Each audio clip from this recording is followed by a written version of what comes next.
Welcome to the January 8th, 2019 school board meeting of the Shorewood School District. I'm going to call this meeting to order. Board member Muirhead and board member Zipilovic, sorry, are not here tonight. So our first order of business is to adopt the agenda. I'll take a motion. I move that we adopt the agenda. Second. So I am going to get your opinion on tabling the update on board policies discussion to, we're actually having a special meeting next week.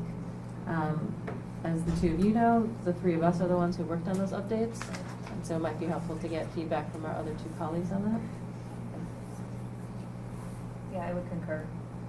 Yeah, these are really important policy changes, and I'd like to have full input, but also move fast.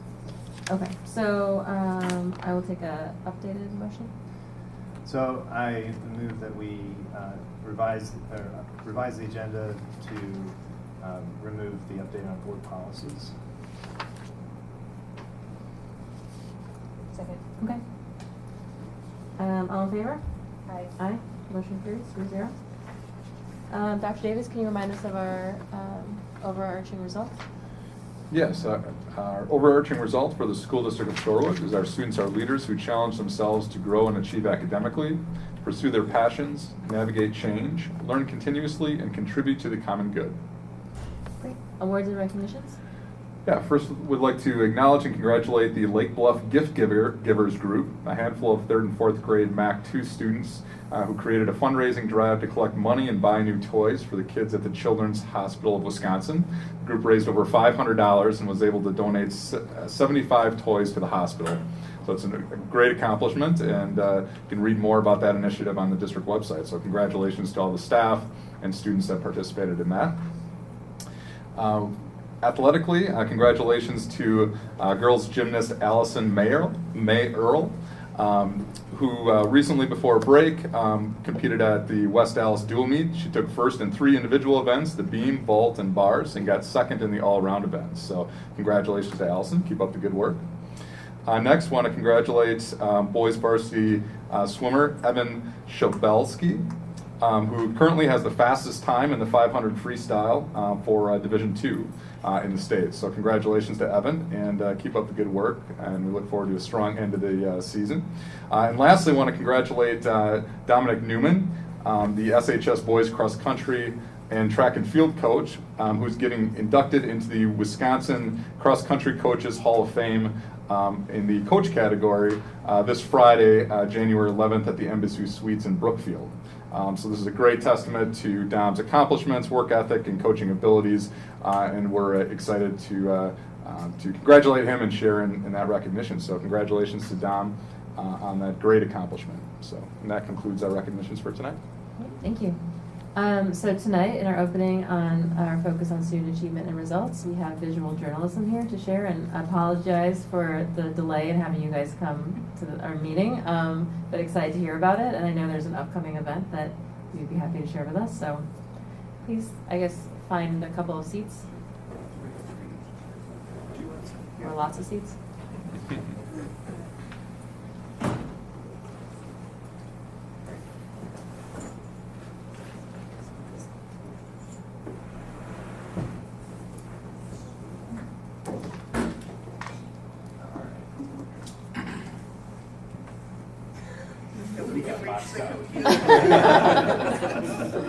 Okay. Yeah, let me see what's going on. We'll slide in. Okay. So, hello. Do we have projection for this? Yep.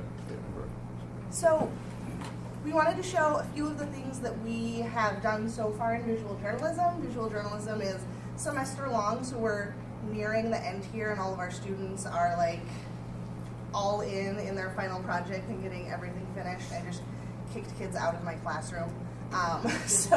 But we have some stuff looking back from sort of the things that we begin with. And in the first quarter, it's a lot more teacher-driven and skill-based, so we're going over a lot of techniques of journalism and photography, audio recording, how to handle the equipment, good composition and things like that. So we have a few examples we just wanted to sort of look at, starting with illustration. So these are self-portraits or avatars. Starting with audio interview.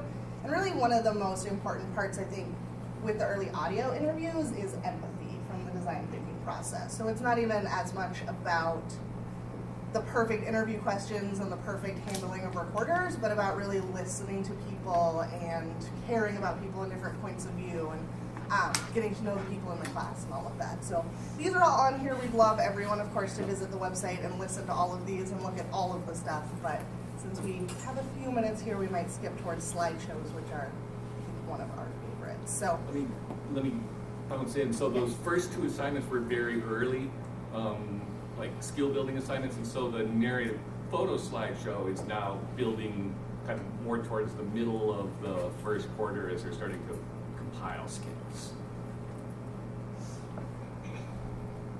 So this is LME2's slideshow, and then we have Tessa's. Tessa was supposed to be here tonight, but couldn't, so we'll just show part of hers in her honor, but she had come, maybe we would watch the whole thing. We charged, oh, I'm sorry.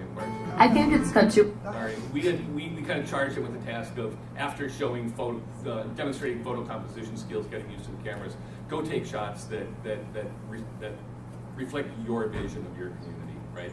And so there's a visual line, and then the audio line was combined 3 of the 4 kind of categories of sound in video recording. So you'll hear some of those things, kind of building different types of sound. Sorry. I came to this country when I was 5. I didn't speak English, and I refused to talk in my native tongue. But that's the great thing about food. It's a universal language in itself. I lived near the equator back home in Africa in a small village. We ate spinach leaves and spices. I can't remember the first time I ate at a restaurant in Shorewood, a different kind of village. All I know is that Culver's is my third home. I walk up to that counter knowing exactly what I want. Hi, may I please have a buffalo chicken tender basket with 2 ranches on the side and cheese curds instead of fries? And no offense to the fries, but cheese curds is as Wisconsin as you can get. And I know what you're thinking. Culver's? Really? And I guess all I can say back is, I like what I like. Some nights when my dad gets off work and it's 9:30 at night, he'll pick me up in his infamous white van and we'll take a smooth drive listening to old albums by Kanye West, because I think we all miss the old Kanye, and grab to-go through the drive-thru. My dad and I don't spend that much time together, so if grabbing Culver's and listening to music is the most we've done, I'll take it. I mean, we all get in a good mood when we eat, and buffalo chicken tenders can really make a difference. I guess I've claimed many places in my home.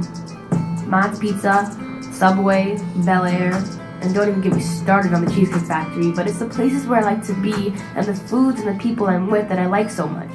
So yes, Culver's, home of Butterburgers, fresh frozen custard, and famous Wisconsin cheese curds, is also home to me.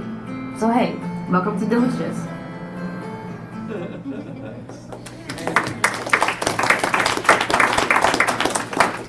Okay, and then we'll show at least part of Tessa's. So this was the same project, but you'll see just a different approach to sort of the same prompt and then talking about her place. Shorewood to me is not just a place, but the people within it. When I think of this town, my home, I think of faces. The faces that I care for, and the faces that care for me. The people that helped me grow, and the people that grew alongside me. The faces that taught me how to be a good person, and the people that continue to teach me.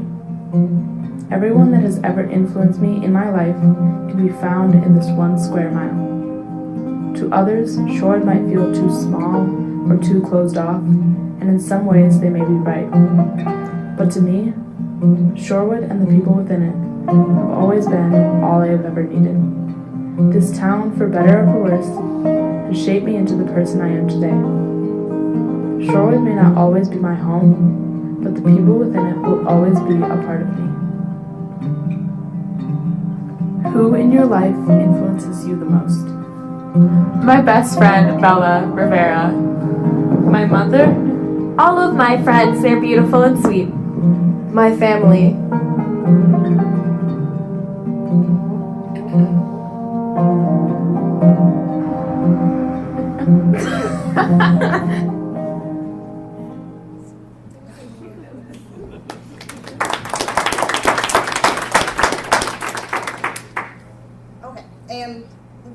we put on here and then decided maybe we didn't totally have time for were from our field trip to the Charles Alice Museum this semester. So we've gone to different museum places the last couple semesters to sort of get students out into the community when we start doing video, because if everyone did their first video on campus, I think it would be a little, I don't know, similar, boring, monotonous. There's only so many hallway shots.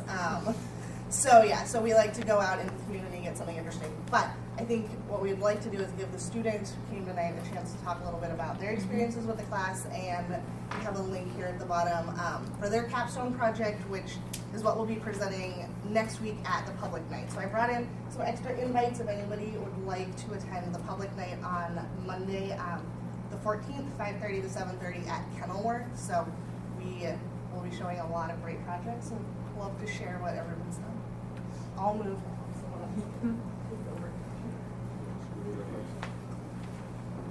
Okay, so my name is Deshaun Ward. I'm a junior. So my view on the class, honestly, before this class started, I hated art.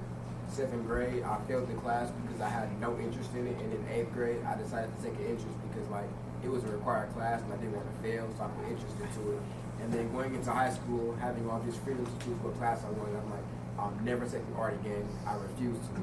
And then going into my sophomore year, I was like, I want to give this class a chance. So I gave visual journalism a chance, and it taught me more about art.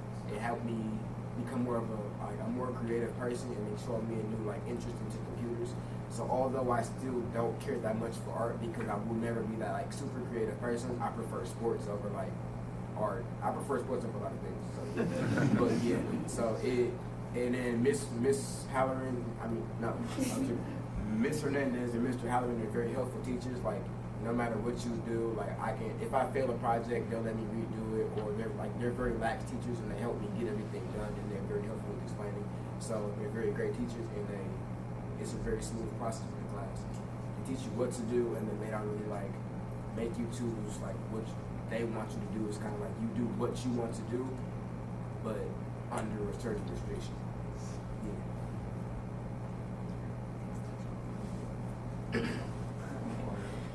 My name is Sophia Wiley. I'm a sophomore, and so I guess throughout this class, it's really taught me a lot about just using the computer more. I guess and working with audio and video and photos, and like DJ was saying, there's a lot of freedom in it.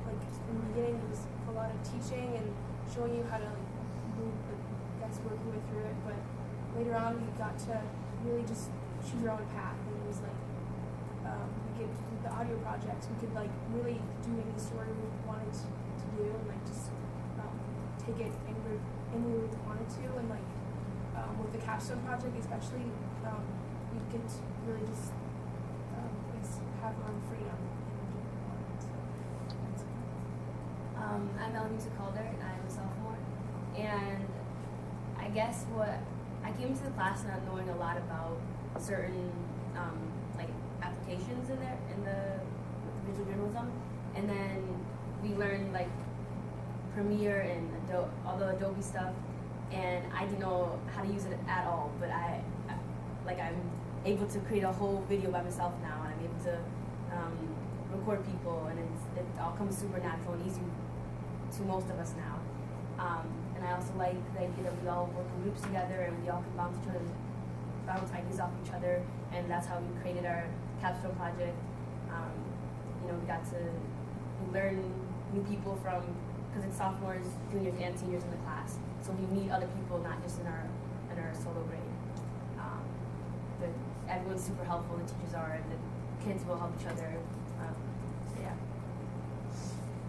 My name is Leland Hannawall. I took the class because I'm interested in photography, and I had a buddy who said it was pretty good. And yeah, I really liked. They gave us a lot of interesting instruction at the beginning. It wasn't like a normal class, I didn't think, because it was more applicable information, I thought. A lot about different news stuff. And a lot about how to make videos and how to take photos.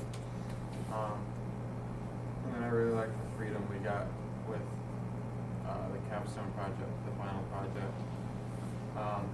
Like I didn't really talk to any of these people before, but I think now we're pretty good friends and we've done a lot to work on a project that we're pretty proud of. So this is our project here. So our theme, I guess, was growth. And so we just decided to do through the generations. And so we did a photo project. And it was like we took different families and we asked each generation like a different question. So like for this family, we asked what inspires you. And so I guess we just like compared each generation and like their answers to the question. Yeah, it got more mature as you got older. We asked like a little kid, we'd ask him like, what inspires you? You know, the answer might be like, oh, this toy is really cool, I love it. And then as you get older and get to like a grandparent or a mother, like an older person, you're gonna get a more sophisticated answer or thought out. And the great thing about this whole capstone project was the fact that different groups have totally different ways that they executed this project through the whole idea of growth. So like we showed it to the generations, while other people showed it through like they made a whole museum, or they talked about the one other group made a podcast, and a bunch of other groups doing videos, and it's like just there's a group doing like a video on prison. I don't really know. Yeah, people in prison and how their stories. So we all got like the fact that we have this one topic. We all just did it in our own ways, and I love how it all turned out. So A bunch of synonyms turned into one word, and then it just expanded from one person coming up with this word to the entire class coming up with different projects and different ideas. At first, because I come into class late because I take my little brothers to school, so when I walked into class, I'm like, what are they talking about? I didn't know what they were talking about at all. And then he kind of filled me in. At first, when he was telling us about being in different groups of people, most of my friends don't take like visual journalism classes, excuse me, visual journalism classes, art, photography, any of that, because they're not really interested in it. So my only friend in the class that I like hang out with on a consistent basis is Austin, so I'm like, I don't really want to be in a group of people I don't talk to that much. Most people are kind of like that when they start the group. And then he put us in a group of people, and I've made a pretty solid friendship with these guys. It turned out great. The last thing is, so this is obviously a photo project. I think one of the cool things about it is that I'm the only one in my group that's really that interested in photography. But for this photography project, this was taken by one member, this was taken by a different member, and then these down here were taken by a third member. So a lot of us have kind of started new things. And then none of us were didn't really know that much about video. This is one of the videos from our project. It's not quite finished yet, we need to edit it down, but it's kind of good. Like thinking about what I want to do in life inspires me to like work really hard in school and things like that. Like I'll see like someone with like doing like something that I really want to do like later in my life, or like going through stuff that I want to experience, so then it like motivates me and inspires me to work hard towards that, because I like see what I want in my future. I think there's a lot of different kinds of things that inspire me. Like I was thinking sometimes it's the words of the song, or amazing art, or the people in my life, my children or my parents, or if it's something that I just kind of, inspiration is like, getting inspired is like when you find something meaningful, right, that you want to like, I don't know, you kind of get that urge to do something. So there's lots of things out there worth doing, you know. Right now I'm kind of interested in affordable housing. So I'm inspired to try to do something about that, to increase the supply of, you know, good quality housing. So it can be people or art or movements, I guess, or ideas. So what I get inspired with, I think because of my age, I don't think of a lot of material things or other things going on. It's more family and people. And I love seeing my whole family together.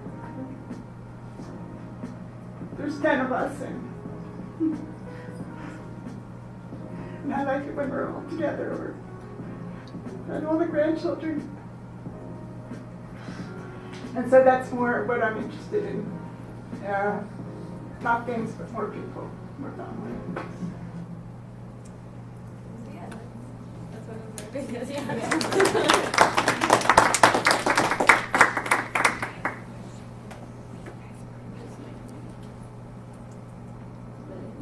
I think so, yeah, I'm sorry, I didn't mean to leave you hanging like that.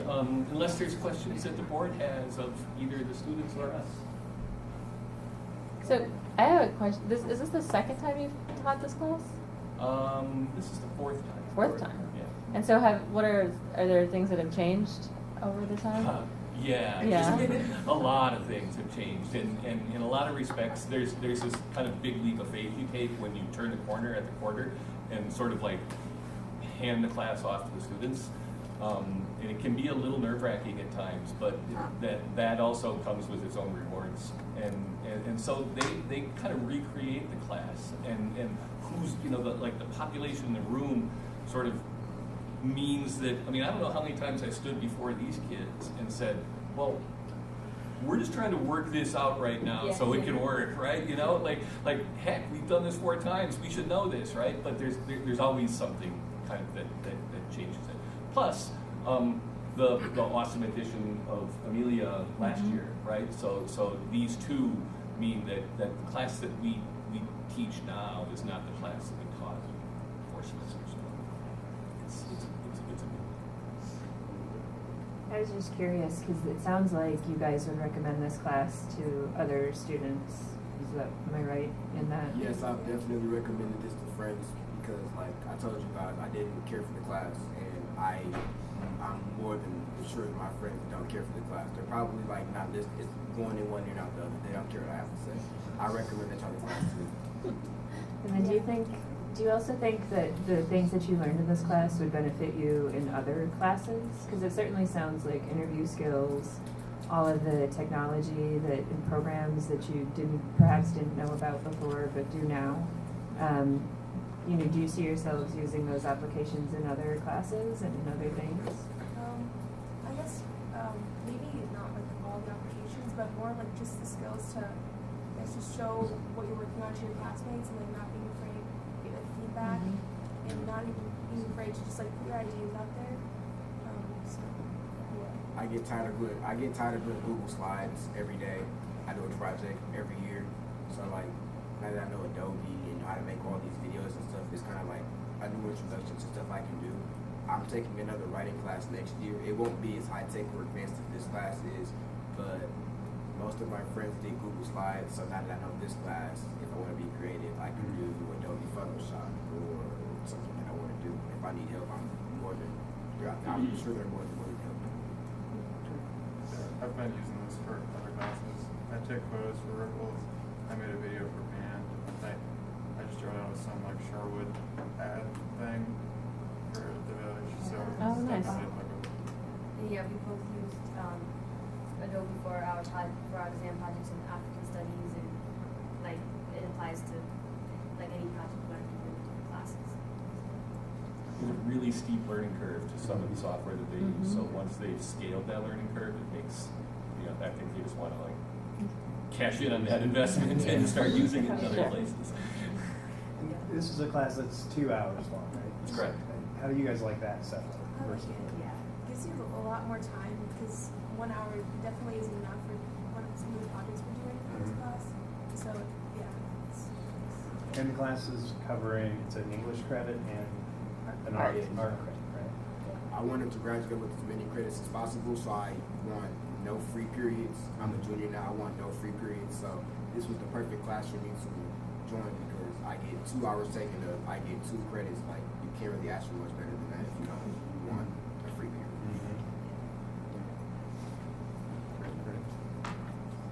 Yeah. And so on Monday, all the projects will be kind of on display at the Kenilworth site? Okay. Well, great. Thank you guys again for coming. Thanks, everyone.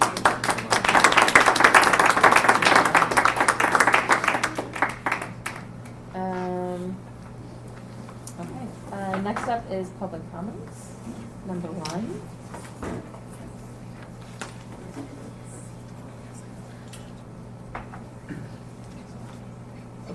All right, so district operations. So first up is a review of our community survey results.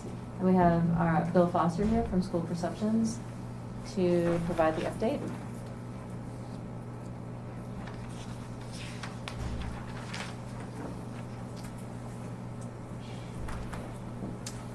So it should be, is it on a Just tab? on the laptop, no, if you just go to the next tab. He's not an Apple guy. Oh, boy. Any training?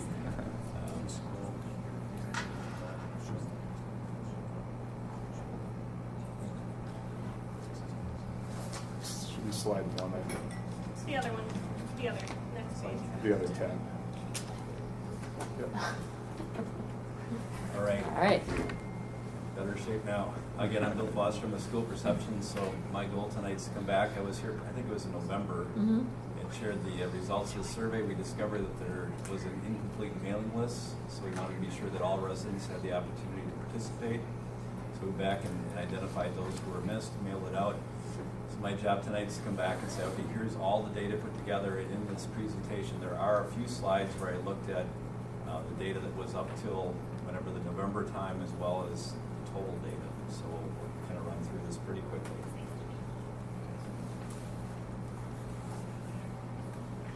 So the survey was conducted in October, and the second survey was mailed out in November. I think it hit in actually early December. People could take it online as well as paper. So this report has 1,294 responses, or 303 by paper, which gives us a participation rate of 16%.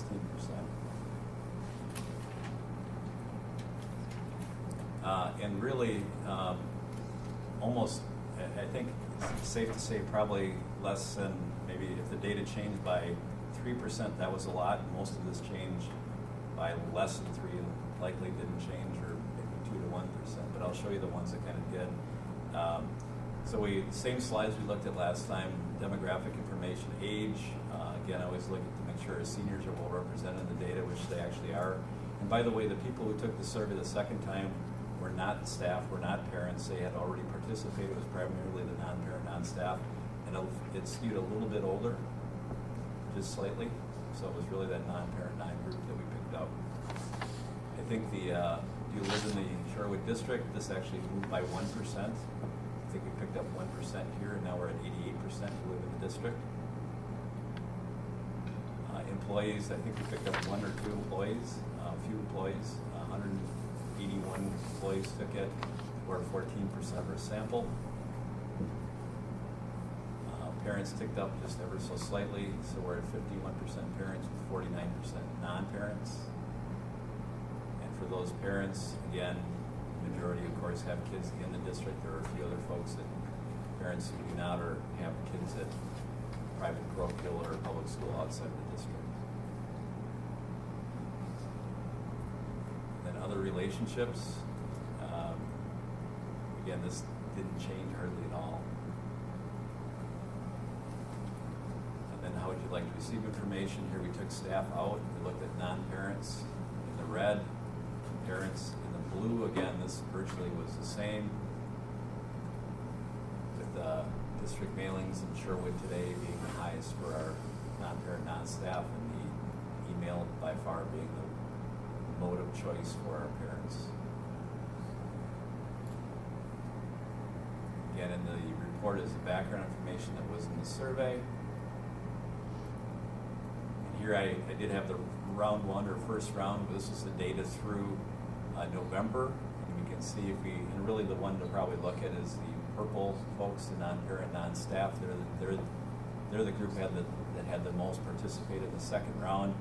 So we had 55% of our non-parent, non-staff who supported pursuing a referendum. If we go down here, you can see that it went up to 58%. So we actually, for the second round, I think the conclusion of really this report is actually support went up, and especially from that non-parent, non-staff, 2%, but it's, so there's always the question of what if another 200, 300, 400 people took it? Would the data change? The answer is likely not, and if it did, it might just tick up ever so slightly. So it's locked in pretty well. So then we asked the question about the potential operational and capital referendums. First being the operational, we explain what that is, how that money is used to fund the daily operations of the school. We asked for $275,000 on an ongoing basis.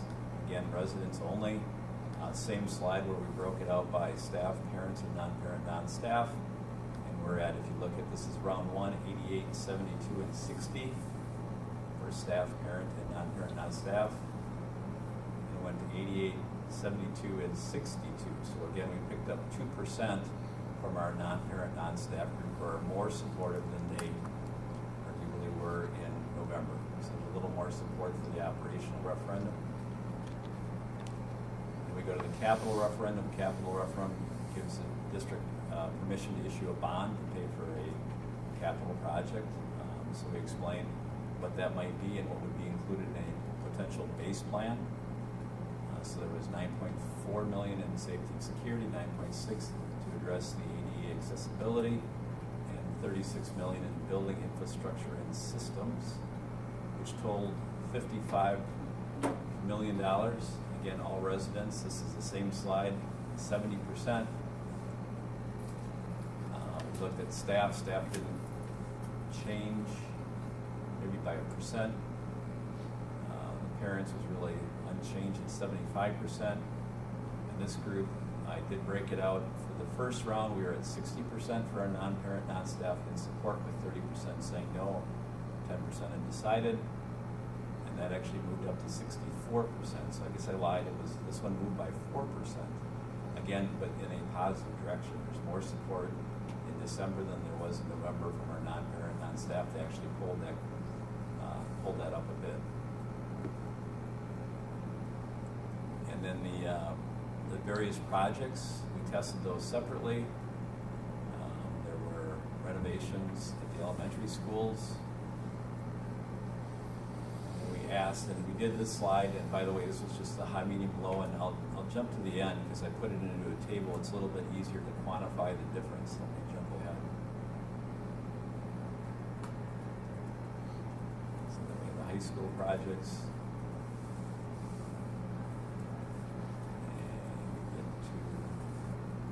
Table. This was round one, so if you recall or if you remember, what we did was we created a simple average. So we took the response from the person, we scored it either a 3, a 2, or 1. So if everybody would have said it's a high, it'd be a 3. If everyone had said it's a low, it'd be a 1. So this is round one's data. And if you look at the far right column, that's really the only one that changes a bit. So we go from a 193 for high school main academics to a 2.01. And by the way, it's hard to toggle back and forth. But generally speaking, all the items across the board for all the non-parent, non-staff actually moved up a little bit. And in pretty much, and now I think what happened was the high school academics and the Atwater and the Lake Bluff projects they're a little closer now, but they're still, in terms of priorities, the priorities didn't change. And then we go to the last question, which had to do with tax tolerance. And we laid it all out, which totaled a potential of a $90 million project if we were to address all the needs across the entire district. This is round one's data. And maybe keep your eye on the top one, which is a non-parent, non-staff. You can see we're just at the 50% range. We hit that, the $65 million. And when we did our second round, it actually moved up, where we picked up maybe 1 or 2%. So now we're a little more solid. Again, there's a little more support from the round 2 data or by adding the additional data in than in November. So if anything, there's a little more support again. But other than that, I think the parents moved by 1%. Some things are just rounding errors too. Some are not errors, but I go from 30.4 to 30.6, and then you'd see a jump of 1%. But everything's very, very small. So that is the conclusion of the data from the second round. Bill, can you explain briefly why the focus on the non-parent, non-staff people, even though they're not going to have, they don't have as much contact with the school and all that? Yeah, so good question. So the way I look at it is, actually, I think the staff is always most important, because they're here every day, they've got a good insight into what the needs are, what the priorities are, but they represent less than 1% of our community. Parents are arguably important, but they probably represent 25% of our community. So the reason I'm interested and concerned with that non-parent, non-staff subgroup is they represent a majority, or probably about 70 to 75% of our community. So as the board looks at this and thinks about what decisions should we make, you want to put more weight on that group because they literally get more votes. So you probably hear more from the staff and parents, but at the end of the day, the non-parent, non-staff, they get the most votes, and they will significantly impact the outcome of the referendum. And they also had the lowest kind of, compared to parents and staff, and parents and staff, they kind of had the lowest level of support. So it's kind of a conservative. They do, right? Percentage to go. They do, and that's why we break it out also into a separate group, just so that the weighting doesn't get overweighted with. Otherwise, if you look at all residents, it's more, it's better than if you don't break it out. So it's important to break it out and then put more weighting within that. And if my review is correct, it looked like in terms of prioritizing projects, I think that's really important for us to understand differences. There was really only one place where the difference, there was a little bit more support from. One jumped up, but it was, we're talking pretty small change, I think. Well, I guess what I was getting at is, for example, the parent residents prioritized the high school art science building a little bit higher than the elementaries, but overall, that pattern looks like it's pretty stable across all the groups. Yeah, people's priorities are generally the same. Numbers are a little different, but the priorities are very close. But when you get down to 2.01 and 2.00, arguably a dead heat. Bill, can I ask about the response rate at 16%? So, I mean, where does that fall, I think, within that's a general little response? lower than typical. I think when I was here last time, I said typical is 18 to 20%.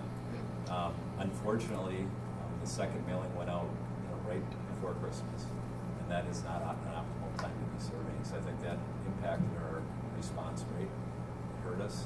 But at the same time, the decision is either you don't do it or you do it. I think the right decision is we need to do it, but it did draw down. And then, do you remember, did the margin of error change from the two? Did it go down a little bit? It went down a little bit, and it probably dropped by, I don't remember exactly. That's fine, but I think it was maybe 0.2% or something. And just so that I'm clear on understanding that margin of error, so that at 2.8%, you're saying that the actual percentage of people who would support the extrapolation from the sample to the population would be around 55 to 65%, right? At a 0.28. If you say that again. I So- want to say yes, but I want to be sure. So you currently are saying that it's what, 58% in favor of a 65 million, right? Yes. And then if it's a 2.8 margin of error, plus or minus, right? The extrapolation to the population would be plus 2.8 minus 2.8 from that, right?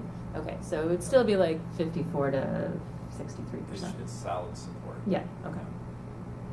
Yeah, that margin of error would not pull you down to where you. Well, it wouldn't be below 50, right? Okay.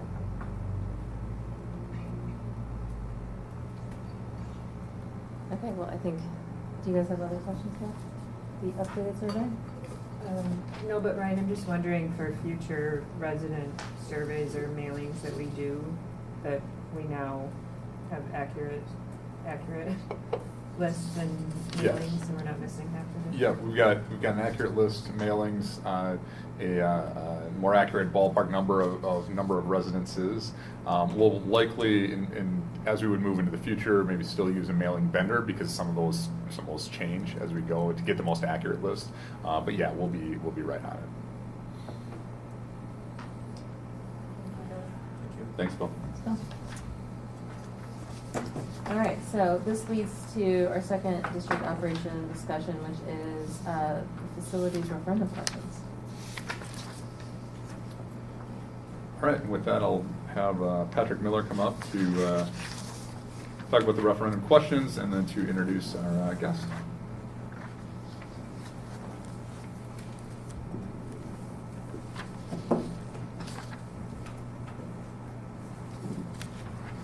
Good evening.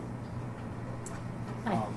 What we have before you tonight are the two questions. We're going to have some discussion about the two questions that we have, or that we're going to be looking at next week for the potential April referendum. The questions that we have before us have been developed in conjunction with our work with Quarles and Brady. And tonight we have Allison Buchanan with us to essentially lead the conversation because we're talking about some very important questions with statutory requirements and legal implications and whatnot. I feel it's best for our legal counsel to be working with the board in the development of these questions. So what we have before us tonight and what you received as a paper copy is sort of an updated version of what what Allison originally developed for our consideration. There were a couple of suggestions that were made going forward, and she implemented some of those changes, and then so the document that you have before you includes those changes. And so what I'd like to do tonight with the board's permission is turn the discussion over to between you and Allison, and she can go through any information about the development of the questions or things that are important about the questions, and then just have some dialogue between Allison, myself, and you, and with the hopes of coming up with the questions that we're then going to put into the final format and we'll bring before you for approval next week. Yes, so as Pat said, what you have in front of you are the two sample ballot questions. Right now, you'll note that the operational question is the first one and the capital improvement bond question is the second question. We can certainly reverse that order. I just wanted to mention that if the board would like to do so, it can go in either order. And then what we would do once everyone is comfortable with the language in the ballot questions, the amounts are determined, we would then proceed to draft the formal resolutions for the board to consider. So I would be happy to walk through any specifics or answer questions or discuss. We can start with the first question. Do you guys have any comments on that one? I guess could I just, legally, what do we have to include in the question? Is it essentially what's in here? Good Just that question. That's exactly what Yes, we with have to an include? operational question, there's not a lot of leeway in how you can state the question. The main statutory requirements are you have to state if it's for a recurring purpose or non-recurring. You have to state, the year or years that it pertains to. The recurring, we provide the fiscal year that it would begin. And then at the end there, you can put a little bit of a description of, what those recurring purposes would be. So right now, at the end, it states consisting of ongoing district-wide facility maintenance costs, but there's not a lot of wiggle room, so to speak, with an operational question.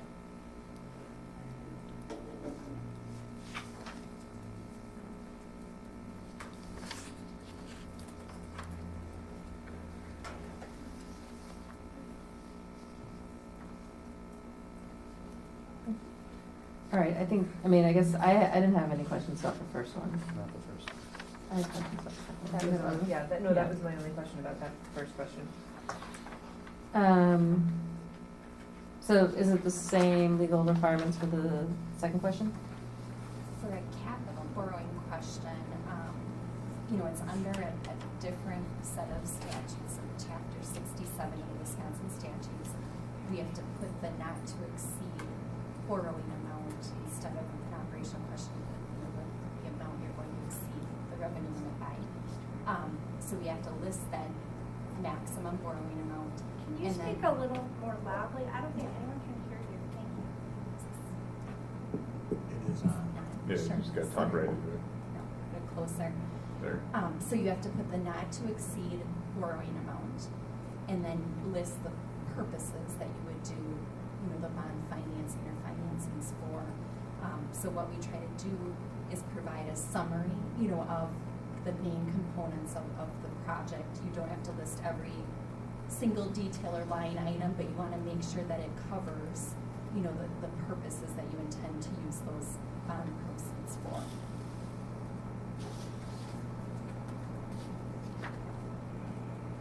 So can I ask where the language for this sample question came from? Is that yours, Patrick? No, the sample question language came from Quarles and Brady. Oh, okay. And we based it off of, we took Bill's, survey and Okay. looked at the projects and kind of then summarized from there. In a phone conference, I gave Allison some background into what we were looking to accomplish with this particular question, and I shared a sample of the survey so that again she was able to look at that and see the questions and the projects and whatnot that we were doing, and then she crafted the question as a sample for us. Okay. And so can I ask, what is life safety? I don't know what that means. Yes, the life, actually, I believe that was an edit that was incorporated, the life component. That was one of the email suggestions that came from. I believe there were a couple of suggestions that came from the architects and a couple of suggestions that came from Myra. Yeah, I think those are more around kind of security. When we look at securing buildings, securing offices, like that type of thing. We haven't used that terminology at all in any of our other kind of communication, so I just was kind of surprised to see it. Yeah. I mean, one of the Definitely. things that Pablo sent to me, and I think I agree with, is that I think it would be helpful to have a lot of similar language tied to our other communications that we've already put out, which has been 2 years plus of communications. Mm-hmm. And so I think making sure that, well, one, also, and then also talking about the fact, instead of district-wide, I think we talked about having it be all 4 schools, or something that's like states that it's all 4 schools versus Be more specific. district-wide. Sure. Yeah.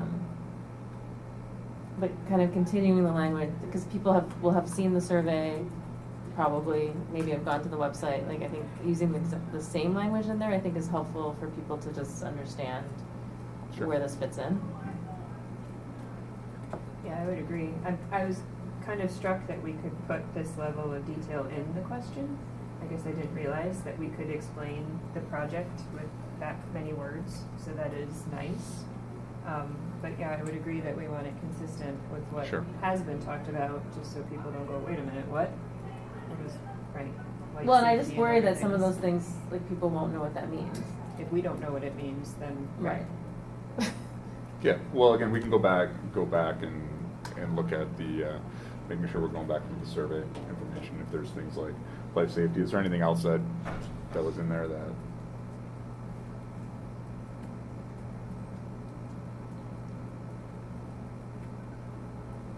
I mean, that's why we're here tonight, just to make sure we're kind of looking through that. So we're not calling it the administration building, we said we'd call it the main academic building. Right. I just, my sense is that some simpler language would be ideal here. I mean, I think we can describe the main projects that we've been talking about, and we're in the survey a little bit more succinctly than all of this. And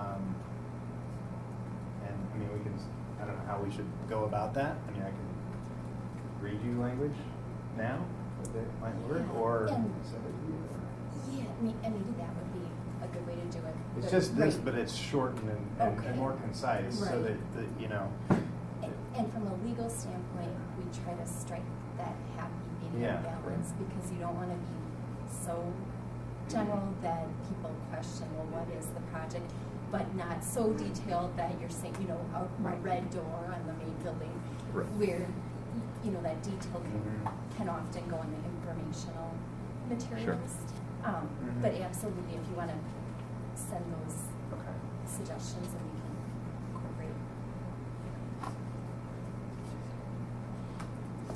I don't know if you know the answer to this. So one of my concerns I had when we were talking about this earlier is like placement on the ballot. So when would we know if the ballot is going to have two sides, and like would our referendum questions, one question be on one side and one on the other? A very good question. That you won't know. I mean, right now it's hard to say, but you can kind of coordinate. You know, and with the Milwaukee County Elections Commission too, they will have a sense of what else will all be on the ballot as well.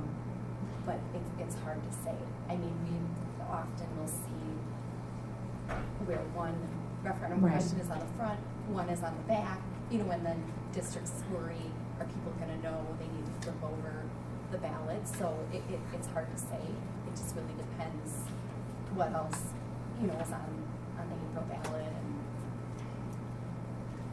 because it really varies on a case by case basis. So we can find out what elections are will be on that April ballot at this point, but it won't be clear like how big the ballot will be at this point. Right. Okay. So just for process, we would finalize and vote on this next week. Correct.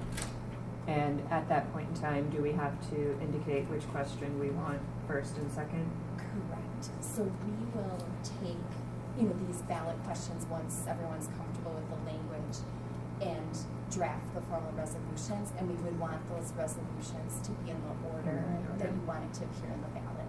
Correct. Okay. Can I ask a question about this? I was struck by, and I consider myself to be a good and regular voter, but what is it that it has to be initialed by 2 election inspectors? If you're voting on election day, your ballot must be initialed by 2 election inspectors? Can you explain a little bit more about that? Oh. Absentee? Oh. No, and absentee, it has to be initialed as well, but. So this is the form of what a paper ballot would look like. So in all likelihood, it won't be, but this is the format that the Elections Commission says to use. But in all likelihood, I don't know that, I doubt that paper ballots are. We use paper ballots, yeah. Okay. Okay. No, yeah, that's right. No, but that's when you go in and check in, and they have you sign your name. They put their initials on the ballot. Because is there a scan when you Yeah, you scan vote, it. you scan, so so you're not handing over paper, it's like an electronic scan system. Right, so it would probably say, you know, fill in the oval, yes or no. So this is just the form of what a paper ballot would look like. And if your ballot is like the ballot, I mean, we have a paper ballot where I vote, and when I pick up my ballot, person checks me in, and that first person initials the ballot, and they pass it over to a second person, and they verify the list, and they initial the ballot. I think that's what it's So that's speaking to the binder of when you sign and they initial and they give you the sheet, the little slip, Correct. and you go get your ballot. No, okay. I read this as your actual physical ballot. You gotta have it written up on. Okay. No. Thank you Good for question. that. No, I think it's on like, yeah, it's just on like the. Right. Yeah. That makes sense. Okay. Thank you.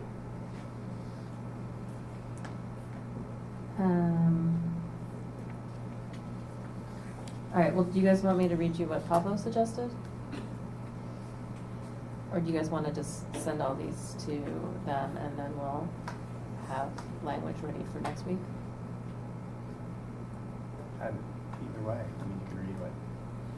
I mean, he said, shall the school district of Shorewood, Milwaukee County, Wisconsin be authorized to issue pursuant to Chapter 67 of the Wisconsin statutes, general obligation bonds in the amount not to exceed amount for the public purpose of paying the cost of the district-wide facility improvement program consisting of, That's all the same. yeah, critical infrastructure projects at all 4 schools, renovating the high school main academic building, and targeted renovation at Lake Bluff and Atwater elementary schools. So 3 things, much more general than, I mean, so maybe not explaining what critical infrastructure projects means, right? To the level of detail we have here. But I guess this is what you were saying about striking that balance. So. Yeah, so I think if we can get all the feedback together and then I can work with Allison on kind of being able to strike that balance, I think would be the best way to go.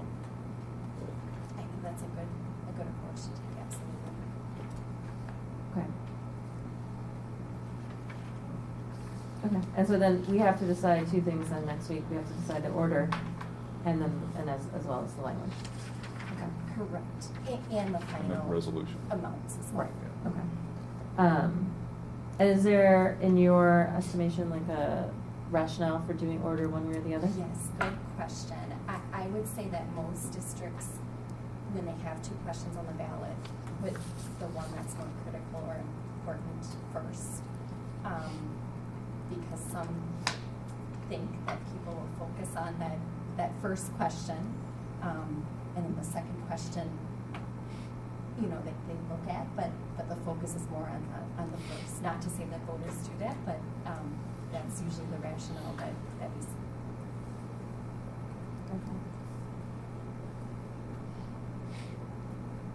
Okay. I think, Allison, what I would like to see or hear from you is what is a deadline for us to get suggestions to you so that you have time to, you know, properly communicate back with us on any of the suggested edits. Because again, I'm assuming that if we have a suggested edit and we can't do that, you want to have some, I'm assuming you would want some justification for why we can't do that or shouldn't do that.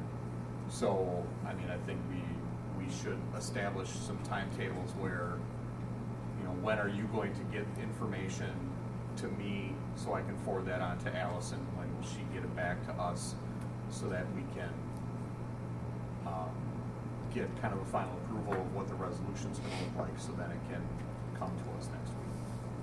I would, I think, suggest that the 5 of us, if there are any edits from us by end of business tomorrow. Yeah. We'll send them to I think Brian. there's not much to deliberate. I think we pretty much know any changes that we would perhaps like to see. I think if the board can have sort of a final draft by Friday, if that's We possible. get stuff to you by the end of business tomorrow. Yes. Is that reasonable? Yes. Okay, good.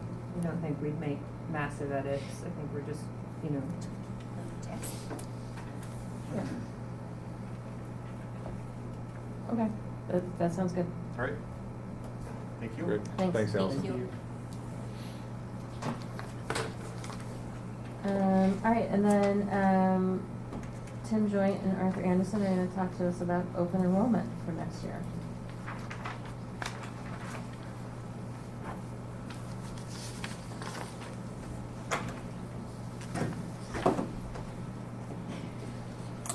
Hi. Good evening. Good evening. Sure. So we reviewed, as we do every year, we look at projections for open enrollment, and you have the results of our analysis in front of you. I'm not sure if you want me to go through the entire report. The recommendations on the report are really on that first attachment. What we're recommending after looking at class sizes and other factors is that we're recommending that we open up 9 open enrollment seats for first grade and 10 open enrollment seats for second grade for next year. We feel that it's going to have a pretty negligible impact overall on class size. We feel it's a very manageable addition for next year. And we also, in the analysis, we are required to look at whether or not we have space available for special education students. That analysis is on the next attachment. And what it pretty much says is that we're at capacity right now for special education students. So the recommendation would be to not open up any open enrollment seats for special ed students for next year as well. And then the third attachment simply is a graph that I believe the board has seen before, where we've kind of graphed things out over time. What happened to us this year is that we were down approximately 37 students from a year ago.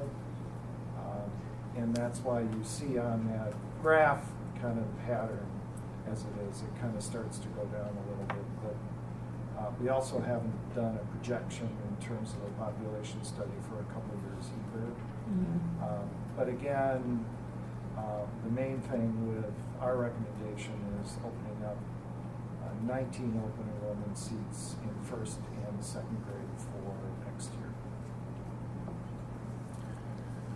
So I think one of the things we've also talked about with open enrollment is it's one of our only tools to help us diversify.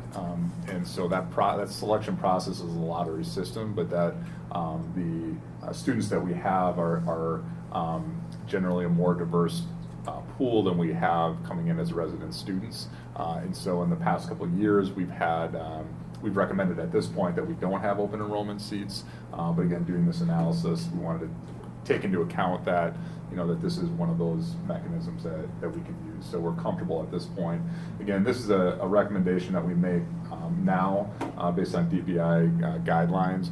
We can also review this as we did last year in August and potentially open up seats at that point also. But this is just our initial declaration. This allows us and families to be able to get ahead of the game. And again, Arthur will administer, upon approval, Arthur would administer a random selection process from our waiting list and then be in contact with those families and then be able to get enrollment and get them going for the beginning of next year is what that would call for. I should also mention that we have another snapshot coming in January prior to the next board meeting, so we'll be reviewing those numbers. It's a student count. Right. We do one third Friday, of course, in September, and we're doing another one in January, and we'll also be looking at that. And if there are any changes, reporting that to you prior to the next board meeting, then I believe you will be actually voting on the recommendation. At the next meeting. Yeah, at the next meeting. So last year when we did this, if I remember, when we questioned last January where we were in open enrollment, we were not going to accept anyone. And then after, in August, when we had our numbers and we had registrations, we did open some seats. Can you remind me how many seats we added at that beginning of the year? Well, I believe we added 12 seats for siblings of those already in the district for selected grades in the elementary schools. I can't off the top of my head remember what they were, but they were all in the elementary. But it was approximately 12. We almost are, it's incumbent to wait till forms and fees just because it gives us a better idea. And we also understand the process creates a certain amount of anxiety for our parents as well, as you can well imagine. But I think we move as expeditiously as possible to try and reach those conclusions. So open enrollment actually is starting soon in early February or February. And so we're kind of gearing up for that. And even though we haven't, other than that August timeframe, we hadn't opened seats up for at least a couple years, right? So we still have a good waiting or a substantial waiting list, or we're still attracting those applications even though we haven't been able to open seats? Yes, but it drops off. As districts continuously don't open enrollment seats, typically what ends up happening is some of those numbers will drop. Here, there's still a large waiting list, but as soon, if this were to be approved, we'll get a lot more applications in February than usual because first and second grade parents will know that there's going to be open enrollment seats. You can still apply if we have zero open enrollment seats because that's where we create the wait list off of that we then go off of in August. Okay. So typically come in and say, I'd like to fill out an application for open enrollment. How many seats do you have open? None. Some parents will just say, I'm going to move on to the next school district. Other parents will say, I'm still going to get on the wait list just in case. Right. And it's advantageous given first and second grade, you're not Right. moving, it's a good time to get into the district. Is it still then sibling preference, siblings get preference, right, in terms of the lottery? There's still preferential seating, yes. Yeah, okay. And that's what we opened up the 12 seats to was the preferential seating, which was siblings who are already in. We should not have as many preferential seats because we allowed in most of the preferential seats last year. Okay. And then I had a question about attachment 1. So first grade says potential open enrollment seats 9, recommended open enrollment seats 9. Second grade potential 18, recommended 10. Well, we looked at, and one of the things that we always want to see is what the potential impact on revenue is for students. And as we looked at, and I think I gave you that figure, I mean, it was quite, when we look at these numbers, we're always trying to figure out kind of what is the right balance for us and whether or not 18 students, the impact of adding 18 students at that grade level in terms of would that require also additional staffing in order to do that. And we made the decision that 18 would require at some point additional staffing for us versus 9, which was more reasonable, with the understanding that we're actually going down a section at each of the buildings in grade 1. I think the other piece to look at is the column to the left of that where it says class size, average class size. Right. And you'll notice that there it says with those 10 students, we're still sitting at 18. So if we went to 18, we would bring that number up even farther. And then if we do have changes in enrollment over the summer, families move in, we're bursting at the seams already. So what we went with was, all right, we know we could accept 10 and still have room for growth and wait for that August date and then say, all right, we didn't get that move in, maybe we need to open some more seats. So where we wanted to be careful was that we weren't taking our average class size and shooting it through the roof and then saying, boy, we sure hope nobody moves in. Does that make sense? Yeah, so the additional 19 seats between the first and second grades would not require an additional staff person. Correct. And we're going down in sections because of the smaller class, like that cohort that's coming in is a little bit smaller. Okay. So Brian, can you explain that, how that's going to look a little bit in more detail? What the reduction would be? Right. So we're working on that internally. In talking through staff members, we've got a process through our handbook as far as reduction of staff type of process. So that's one of the complexities with it. So we're having some conversations with staff that are directly involved in that. So the other conversation is a staff-wide conversation about MAC and single grade at those levels. And so if we're reducing staff, how is that going to affect both programs? So those are things that we're working through with staff right now. So I can come out with a report to you of kind of what that's going to look like. We've got to finish those discussions with staff. So. And then I guess this is a question for Pat. So extra $140,000 in our budget for next year. Tell me more. Thumbs up? Yeah. So I can tell you that the $140,000 will be part of our impact statements that we look at from an entire budget standpoint. So we don't have anything necessarily targeted with that $140,000. It goes into, you know, like I said, an impact statement along with the rest of our budget items as we're looking through our priorities. So you would bring this to the January 22nd meeting? 22nd. Okay. Yeah, and at that point, then I'll bring back kind of the more specifics in design Okay. and what it would look like. And then there's still a possibility of additional seats in August, depending on what happens. Okay. Yes. Any other questions? Okay, thanks, guys. Thank you. All right, up next is a follow-up discussion on the Shorewood documentary project. So after our last meeting, Brian was going to go and get staff feedback. Yeah, so I had an opportunity to go around to each staff. And Brad and Emily are here with us. So if you guys want to come up to the table, you feel free.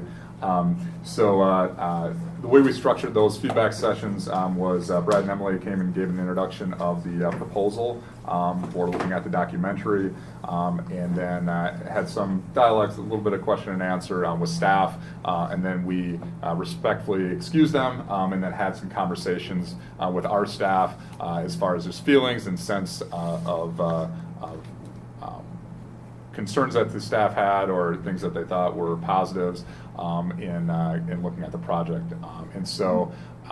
Essentially from a staff standpoint, and we I think anticipated this because the majority of the proposal was looking at the high school setting.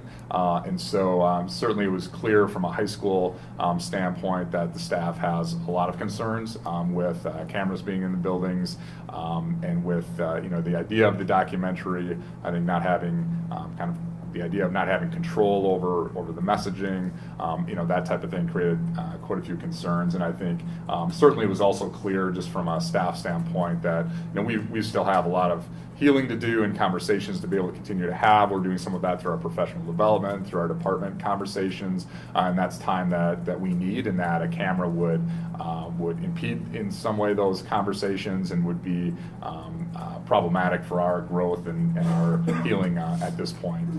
So that was loud and clear from the high school staff. So I also spent some time at SIS and the two elementary schools, smaller groups, so that wasn't an entire staff conversation. The high school was an entire staff conversation. So those were smaller groups at each one of those schools, and I think those conversations, again, I think a lot of that was, deferring to what high school staff had thought because of the location of the documentary.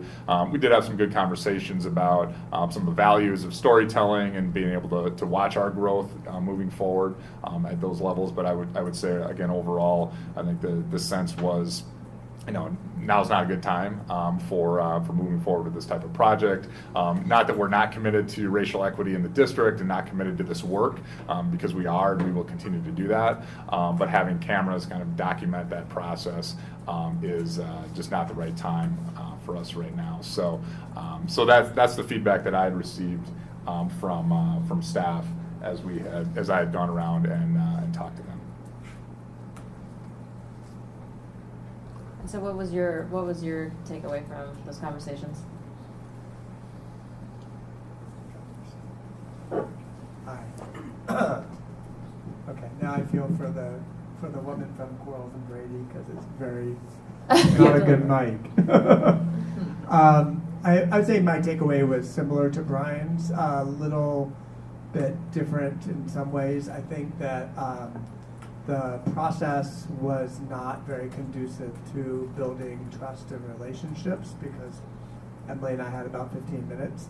So I think, we've talked about this already, that it would be really wise to take a big step back and to try where staff is comfortable to just meet one-on-one at Collectivo, Blue's Egg, places around the community, and have conversations much like the conversations we've had with all of you, that we've had with parents, we've had with students.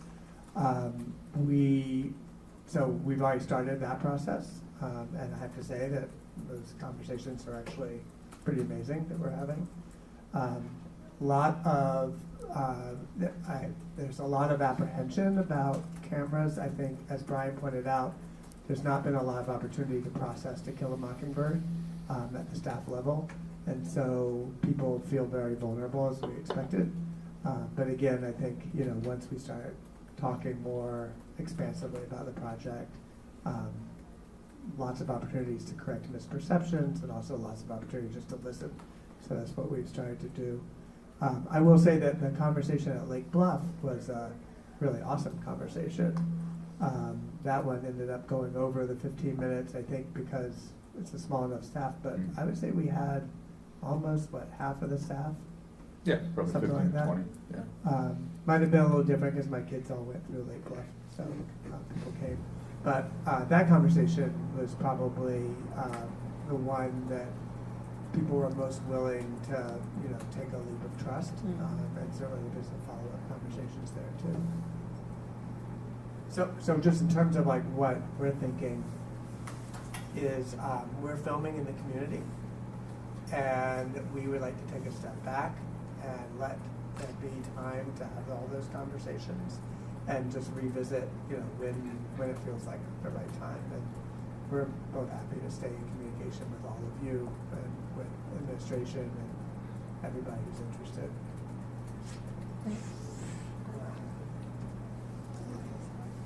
So just so there won't be any, at this point, no filming on school grounds other than school board meetings, which are public meetings potentially, and then everything else will be with community members out in the community. That's correct. Yeah, that's exactly what Brian's asked for now, and like I said, I want to just stay in communication and let's see how things develop. Great. Thank you. Great. All right. Thank you. Thanks. Okay, so action agenda items. Up first, I will take a motion to approve monitoring for results to art. So moved. Second. Okay, that's okay. All right, Tim, I'll let you give us the overview of this. Sure, and this one is the visual and performing arts document first. And so really what we're looking at is, and I just realized there's social studies in there where it should say arts. But there's 5 different areas that we're looking at. We're looking at 3 indicators for K-6 and 2 indicators for 7-12. Those indicators vary depending on the performing arts, which we're considering kind of the music courses, or the visual arts, which are going to be more of the performing arts, which are music and drama, particularly at the 7-12 level, and then the visual arts, which is going to be more of the art classes themselves. And so as you look through those, again, interesting to note, the district has a large focus on the arts, and it comes through in our reports as well, as we do have a high amount of success rate in those courses. The lowest being reading and writing notes in the K-6 area. Again, as you're looking at reading in general for K-6, that's a development area. So reading notes should and is a developing skill for most of our K-6 students as well, which is why you're going to see slightly less than that student is secure at reading and writing notes. It's a skill that's pretty complex for students.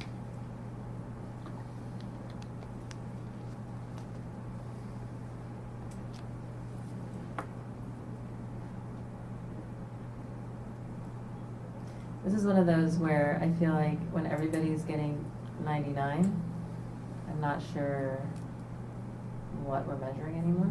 Like, it seems like there's no variance almost in some of these. But we can talk about that for next time. Right, and to that end, that's where, and we've had this discussion before, but I struggled on some of these to set a target. And so all I did in that area was just put maintain performance, because it was actually getting difficult at some point to say, So what's the target? Right.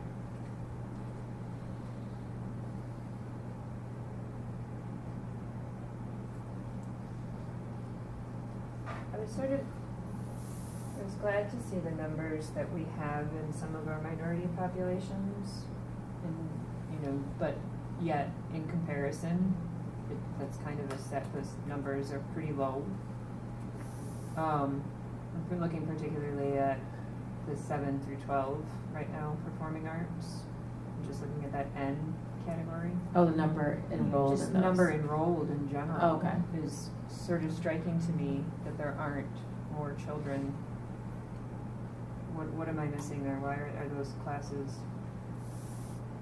Well, I think what might be helpful is this is how many students are enrolled in the classes, right? This is enrollment in classes. So what might be helpful actually next time is another column that shows percentage of students in that category in the school with that.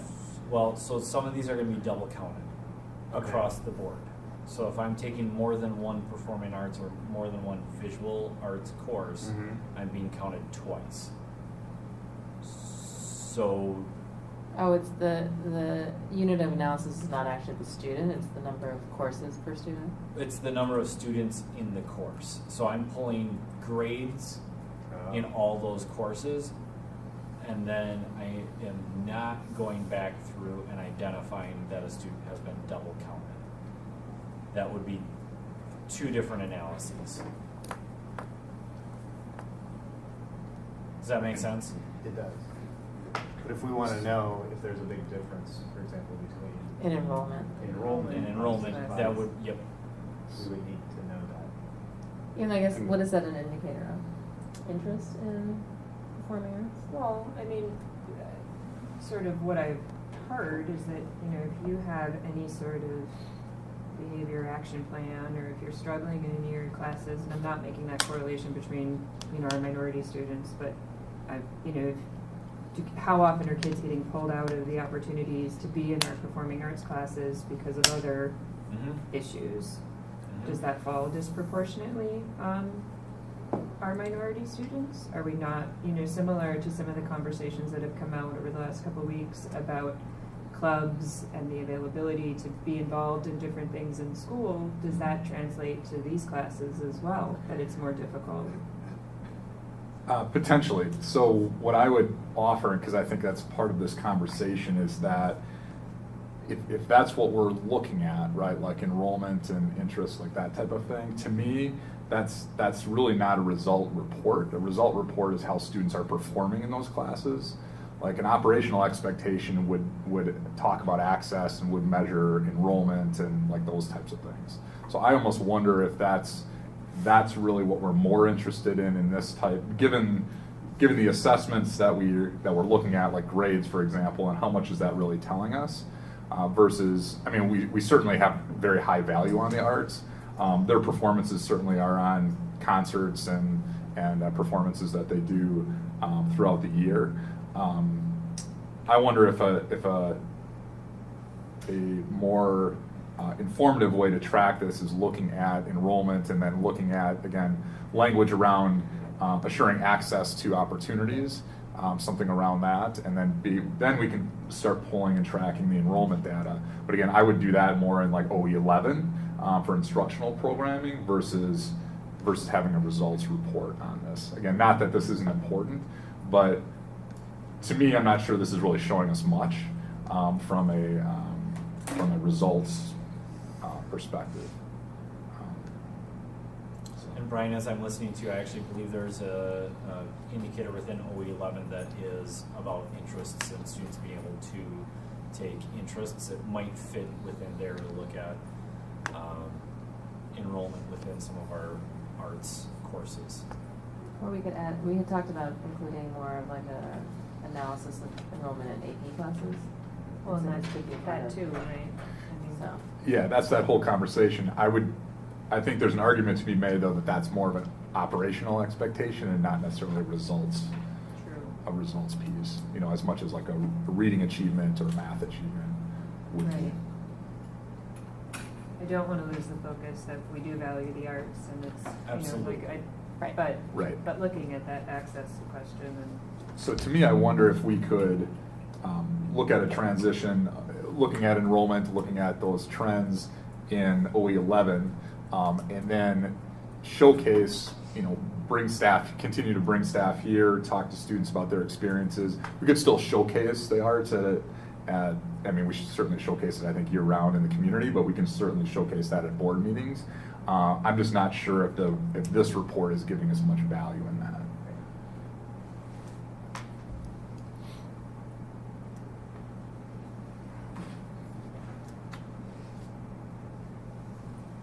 Okay, well, let's talk about this one first, and then we'll come to suggestions for the next step. So I have a first and a second for this current monitoring report. Any further discussion from the board?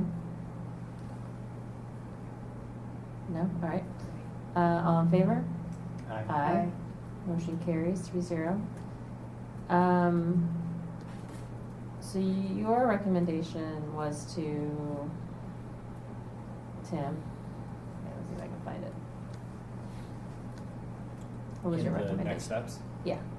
I don't have any recommendations on this one. We could include the special education, students with disabilities, students without disabilities that we were going to be including in all our other our 2.1 as well. That would make logical sense for us to do, but other than that, Right. And are there art standards? Yep. There's what Wisconsin provides what they call their model academic standards in the area of the arts as well. We would be looking at next year is our world languages curriculum cycle. The following year is arts, both visual and performing. So we're still 2.5 academic years away from 1.5 academic years away from that process beginning.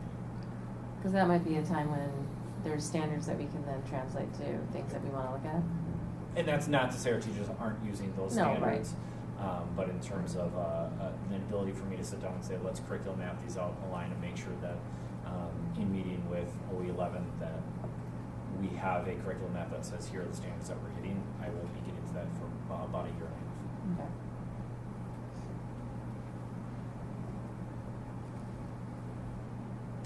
Okay, well, I think the ones that we have, we'll continue that, I guess, as is for now. Sure. So, unless you guys have other suggestions for changes. Okay. And then I will take a motion for results to world languages. So moved. Second. Slightly shorter report. Key piece to note here is that in grades 4 through 6, typically we use secure as our point. When we talked with our elementary world languages teacher, felt it was important that we also include the developing, because there's a lot of developing skills at that level. So that goes all the way down to developing in that area, and then C or above in Spanish or French are the current courses that we offer. 7 through 12. So those are those as well. Again, relatively high performance, certainly some gaps to work on, but again, relatively pretty high performance as you look across most subgroups. So both Joanne and Pablo sent me a note saying, so what happened with the Hispanic students? Yeah, so it's super interesting as you look into that. The Hispanic students are balanced across Spanish and French and are primarily at the 1 or 2 level. So it's not at a high level. What is 1 or 2 level? Sorry, freshman, sophomore level Spanish or French class, like your first or second experience with that language is where those students are seeming to be.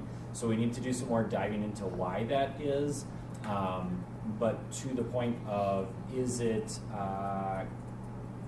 the assumption of, is it a Hispanic student who's struggling in a high-level Spanish class? It's not. It's a Hispanic student who is struggling in an introductory Spanish and French. They're pretty balanced across those 2 courses.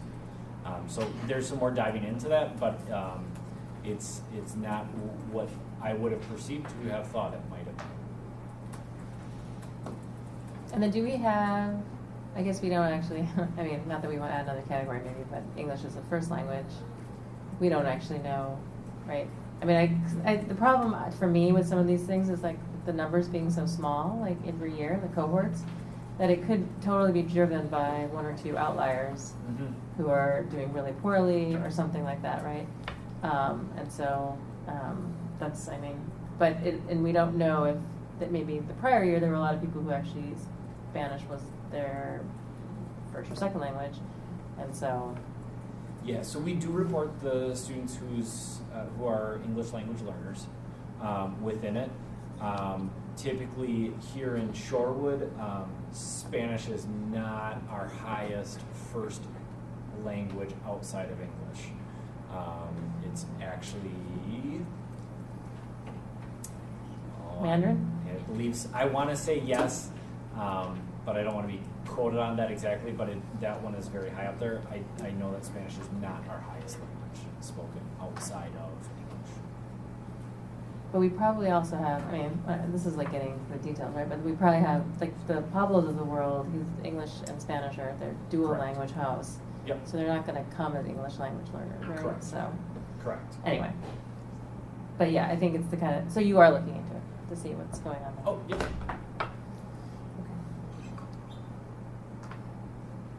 Any other questions about this one?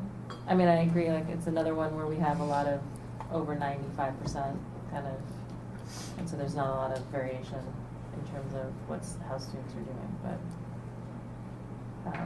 Right, so go ahead. Go ahead. No, I think this might be another report too, as we look at refining our reports, that we can, potentially look at enrollment or look at the measures in a different way.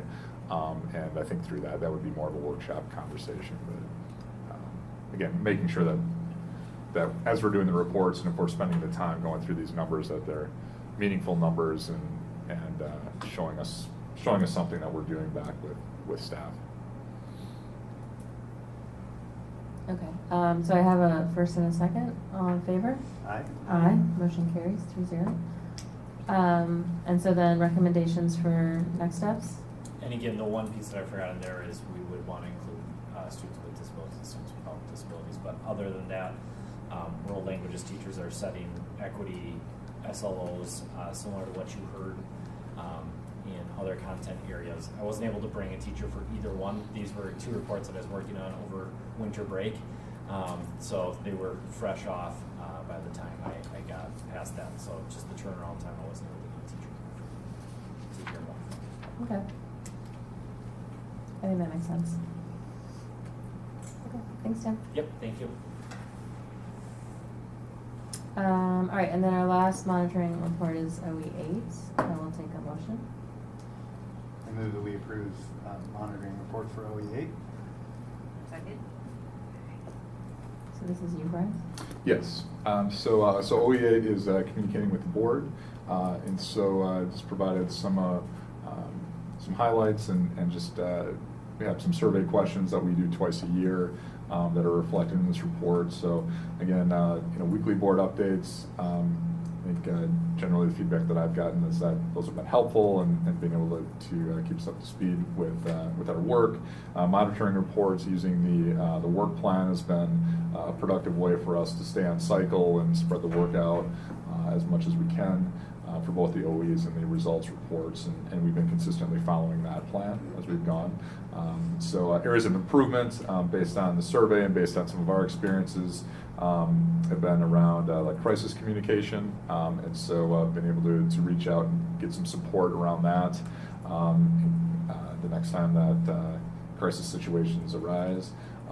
And then also talking about how do we better communicate to the community what we're doing at the board table, and so getting a newsletter twice a month out, highlighting some of the high priority work that the board is doing on their agenda, and moving that out into the community. So Caitlin and Ted have been working on that, starting at this meeting to be able to produce some of those communications. So I think that addresses some of the concerns that were addressed in here. So I had a question about, on page 5. And so, just evidence of compliance, people who were polled said they believe they have been, 3 out of 5 members believe that they had been provided adequate information from a variety of viewpoints, both from inside and outside the system. And then said To Kill a Mockingbird situation is an example. And then this last sentence, it was also noted that this does not fall only on the superintendent communications. I don't know what that means. So that was, I pulled that right from the survey. So I think the idea was that, obviously it's important for the superintendent and communications to the board to be able to get outside external perspectives. I think that was a reference to, it's also important for board members to get some external perspectives as they're talking about communications. That's the way I read it, at least. So, I mean, that's taken verbatim from the survey feedback. Yeah, I mean, I guess, so, I mean, I would recommend that we strike that, because I don't think, like, the way this reads to me is our relationship with you. And so if we as a board felt like we should be getting other external communications, that's not an indicator of, or evidence of compliance with you. Okay, sure. I don't know. I just don't understand what that means. I mean. Yeah, I would agree that if it's something that was enough to put it not in compliance, but doesn't fall on Brian's responsibility, that we would want that appropriately. Yeah, that's on us then, right? That's the part that I don't More of a understand. governance. Well, or I don't know what it means, and if you took it from a survey result, then I don't, I guess we as a board need to discuss it, but. Right. I don't Sure. know. I can strike that. It's Okay.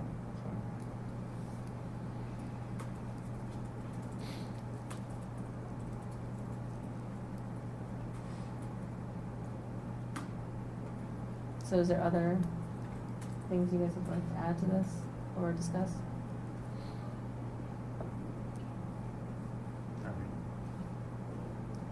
I think last time we did this, Lance, you didn't do it because you just started, so. Yeah, so and this is a survey that's June and December, so we've got regular monitoring of this, and then the culmination of this report this time of year. So I think it'll be helpful in June then to review, I think there's a significant number of communication changes that are being made by the district that I think are in response to this, as well as kind of other concerns that the board has brought. So I think it'll be really great to look at the changes that I think, and maybe, so we'll have an opportunity to kind of evaluate the effectiveness of that in June. Yeah, and I think that I would anticipate that survey would help just prompt us with, here's what the survey results are, here's some comments, kind of focusing on some of those changes, and then we can work that into our summer workshop. I would guess that would be a natural spot to debrief. Yeah. If that makes sense. Okay, so, Fada, did you catch which line I wanted struck? Yes. Whatever, okay. Okay, so with that change, I have a motion and a second. Any other discussion? No? All right. All in favor? Aye. Motion carries 3-0. All right, superintendent's consent agenda. I'll take a motion. I move that we approve the superintendent's consent agenda.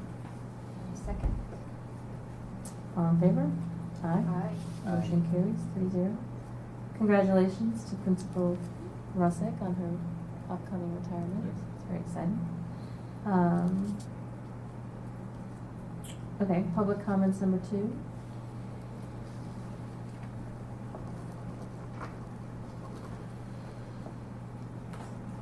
Oh boy, this mic. Yeah, you gotta bring it really close. Hi, Emily Berry, 1304 East Lake Bluff Boulevard. A couple of short items. The first is a request if you could post the proposed referendum language on the agenda packet as early as possible, because it wasn't on today's, so it was hard to follow along as you were discussing what was actually under discussion.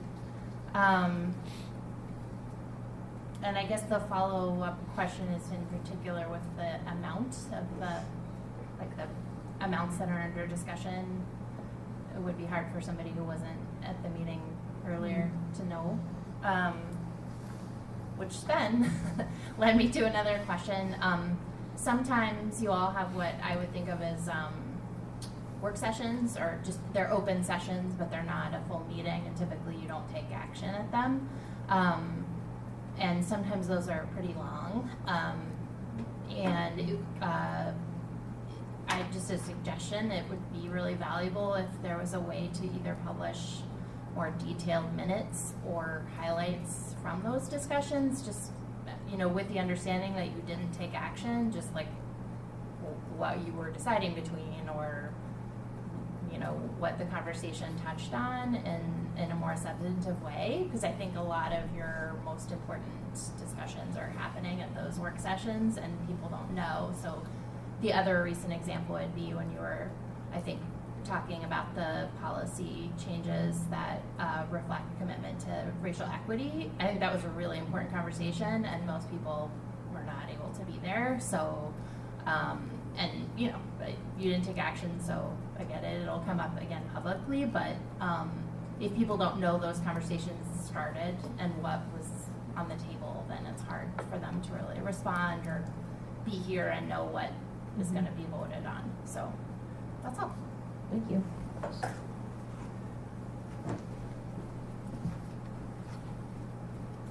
Okay, board governance. Okay.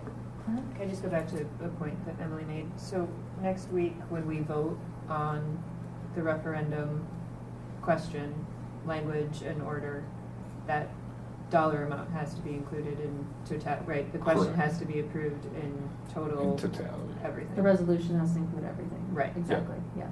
Okay. Yeah, they're very specific about what the agenda looks like and what the motions are and all the All the of that details is of the determined by agenda. state statute. That's right. Okay, thank you. Okay, so board governance. So first up is school board election update. The elections will take place on April 2nd as well. 2 seats available for 4 candidates. Incumbent Hillary Du Bois will run again for re-election, and the other candidates are Emily Berry, who's also in the audience, Dr. Rashenda Stevens, and Janet Kreelan. I'll get it at some point. Okay, and so there will be a number of opportunities to meet all the candidates throughout the next couple months, and thank you for everybody who is willing to serve. Okay, so we tabled the update on board policy. All right, so discussion of adding students to the school board. I think Hillary brought this up 2 years ago. Things don't usually take this long. Jason Hagelmeyer brought it up more recently. And then I happened to be in a meeting with people from school board members from TOSA, and they just did it. And so I said, can you just send me what you did?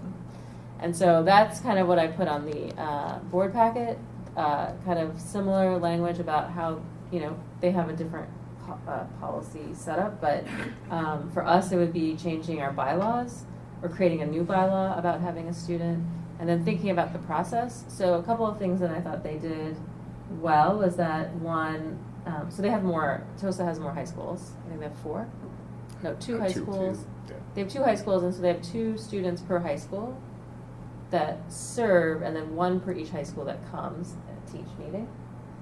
Does that make sense? So they rotate? So they rotate. Okay. And so I thought that was a good idea, Mhm. like something that we could maybe have 2 students think about it, and then they would only have to come to 1 meeting a month. Their process is very much you apply, you get recommendation letters, and then the board creates a committee essentially to decide who's going to be the student representatives. And then they do it only for the school year. So there wouldn't be an expectation that you have to come to the meetings in the summer, which again, I think, well, I mean, we could decide. These are all kind of just things that they've done. And so I guess the 2 things that I thought would be helpful for us to maybe make some decisions about today is 1, you know, do we want to move forward with this? And then 2, I think my next step would maybe be to have one or two of us meet with the new task force that's meeting, or just a group of students at the high school, and get their sense of like, how would you like to, what would be like a good way for us to organize this? And assume that we would start this in the 19-20 school year. So does that sound like a plan? I just thought of that equity, it's a task force that you have with different groups, but there's other student groups that we could talk to, or we could just put out a general call, or do it at the next student linkage, but just be committed to having it start in the next school year. So one of the things that they do in TOSA is that they send out like the application period is right at the beginning of school. So we would have to have things kind of prepped for that by then. My two thoughts, just from, I appreciate that what you put together, and I like it. My thought was for any application to interview team, to include either a student or a community member on it, as well as a board member and an administrator, if that's the team that we're looking at. I just thought to include a representative from the community or from the student community could be beneficial. And if we're adding 2 students or considering adding 2 students, I wonder if there would be value in having a underclassman and an upperclassman. That if it's someone that, if it's someone, depending on how long, if they would serve just a year or yeah, that's not, longer. we hadn't decided that either. I just wonder if there'd be benefit to having sort of someone who's been in the high school longer and someone that hasn't, not only for perspective, but also perhaps that younger classman then becomes a more senior classman, depending on how long we want the student to serve. But as I was 2 years ago, I think it's a good idea. So if we can make it happen, I think it would be really beneficial. I think those are good questions, and so maybe, in moving forward, just having that discussion, I think, with students themselves to find out, like, what would make sense to them. I mean, the reason why I thought I like the idea of having 2 students, what they do there is having them rotate, because I do think it's, I mean, we're not going to end at like a crazy time tonight, but, sometimes they need to be back here at 7:30 the next morning. Right. So I wouldn't want, and I think it actually has the benefit of having the 2 people who could provide maybe different perspectives as well. And then the other thing I like that they did, which would be great, is that there's like an expectation of them serving as a liaison with some sort of communication that's going out to students. And so maybe they have like something with ripples, or I don't know, like some way for them to kind of communicate back what happens here to students in a way that makes sense. So I think that would also be great. But yeah, I think those are good questions. So I guess I will talk to Tim and Brian about setting up kind of a conversation with them. Sure. So that we can move forward. But we have a little bit of time, so. Yeah, and just the expectation of time, because it's these meetings, we sometimes have many more meetings, as so just what's practical for a student's participation in some of that, because it can get quite a bit. Right. Yeah. Yeah, I mean, I was thinking the business meetings, but right, like these meetings, right? So. Yeah, but I think the other thing that Leanne told me from TOSA was that it was great because they help kind of put question or items on the agenda or things that they want to talk about, and so again, just kind of getting that directly then. Having that feedback to the board, I think would be really great. So yeah, I think it would be a great leadership opportunity for students as definitely. well. I mean, I started looking at this when I saw the agenda, and there's a 2014 article in the Atlantic that talks about this issue and schools that have done it and issues that they have faced in terms of making sure that the students really feel like they're able to Part contribute. of it, yeah. So I'll send that around. That'd be great. Yeah. Okay. So that's that. And then, all right, so we have a fact meeting currently scheduled for February 6th. And as it turns out, February, as you guys know, is Black History Month. And so that night, there is a Black History Month event at the high school. So we need to reschedule our fact meeting. And I wanted to see what people thought about February 4th or 5th. So it's just, I mean, I guess we'll decide, and then Joanne and Pablo have to do what we say, so. Do you guys have a preference? Either of those days are fine with me. Just looking at or I just wonder on the school calendar, is there a better day? You've looked at the calendar, right? Of those two on the school calendar, the 4th is wide open. The 5th, I think there's a Lake Bluff 5th and 6th grade presentation of art or something like that. So there was one item on there. So, I'm gonna maybe Monday night would be better. Boot it to a different set of dates. There's a Closing the Achievement Gap Consortium meeting on Monday night, the 4th. Yeah, so that would be, if you remember a couple years back, there was a board, like a board administrator opportunity to get together. That's that night. We would have to miss that. I mean, it's an opportunity to do it.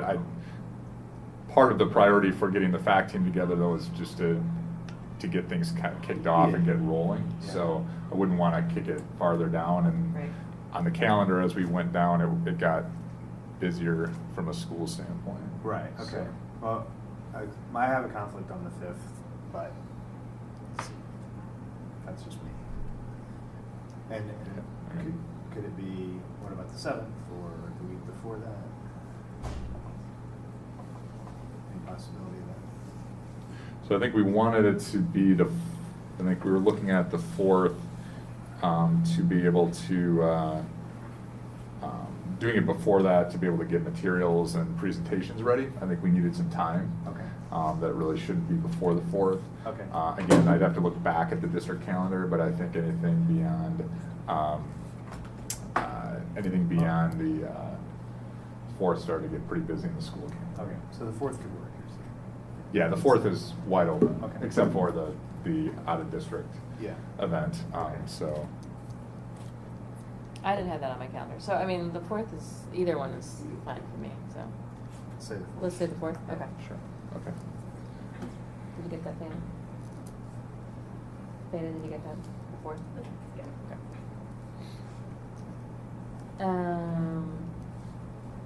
Okay, and actually, so, and then we should be sending out soon, I guess, as part of our additional communications, kind of, there's gonna be a lot of events kind of attached to the referendum. And so we'll be putting out like a full calendar of those. And then also Black History Month events. Yes, yeah, both of those things will be coming out. So communications team working on the referendum kind of scope. I've talked with the principals back in, I think, November, December, just about their programs and what they have planned for Black History Month. So, yeah, so I can get those together and get those out. Okay. All right, and then we have a board consent agenda. I will take a motion. Just keep it up, Lynn. I move we approve the board consent agenda. Second. All in favor? Aye. Aye. Motion carries 3-0. Thank you to John McNichol for the very generous donation to support authentic learning. Okay. Public comments? I just wanted to, sorry. No, no. Emily Berry. On the student representative to the board, I don't know if you could answer this, but did you have in mind a voting member or just somebody who put things on the agenda? They can't be voting, right? Because that's not, okay. Just checking. Yeah. So there were a couple issues that it sounds like you're going to think through this. And if you have my email, I would love to read that article.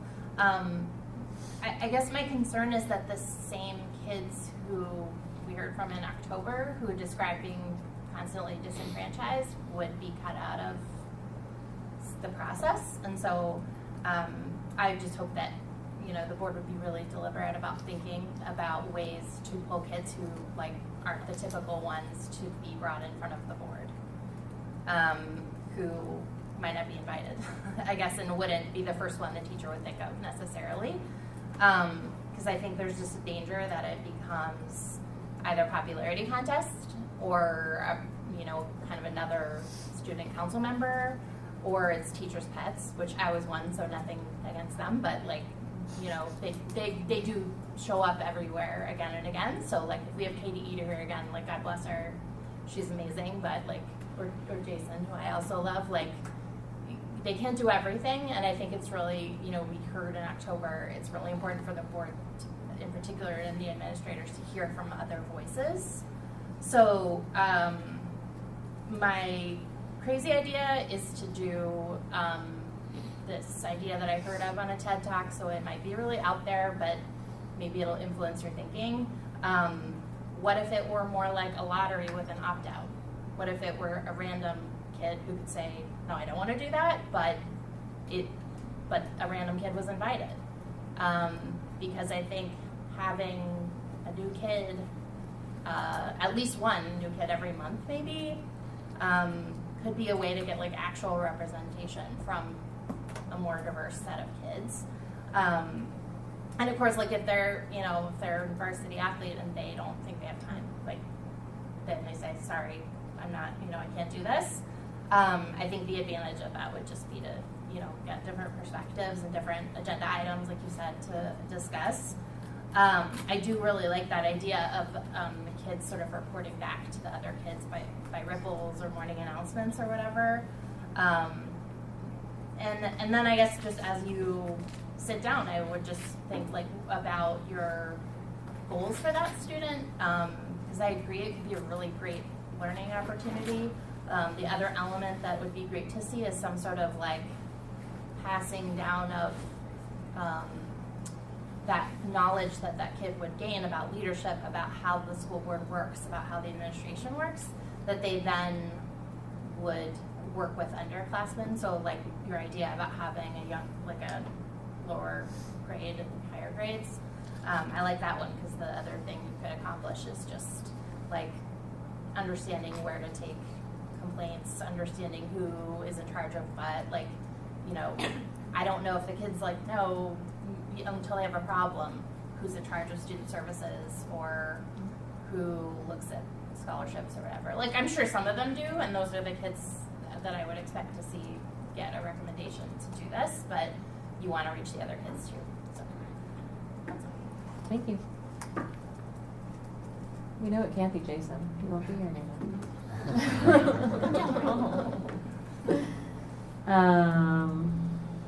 Okay. Review of to-do items.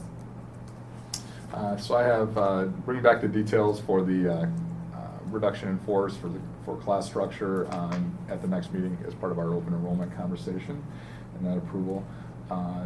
The revision of the referendum questions, so you can give me those by the end of the day tomorrow, and then we'll get that to Allison,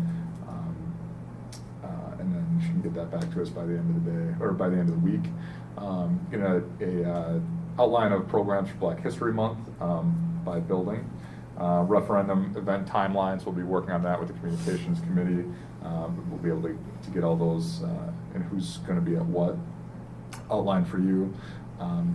Making revisions to OE8 and then putting OE8 debrief as an update for our communications improvements on our summer workshop retreat. So that's what I had. Okay. I think I had on mind the referendum questions as well, so I will make sure I get that to the board. And then I will send out an email to the FAC members tomorrow about the change of date. And actually, Brian, can you add to yours an update on the principal search for Atwater? Yes. For everybody?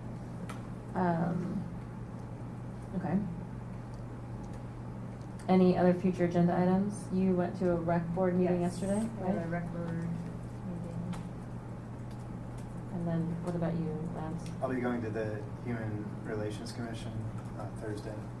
Okay. And I want to make sure we tabled the update on board policy, Right. so that needs to go in.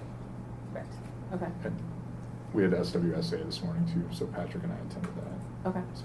So those updates would be on the 22nd? These would be on the Correct. 22nd. Yep. Okay. All right. Thank you. We're in recess.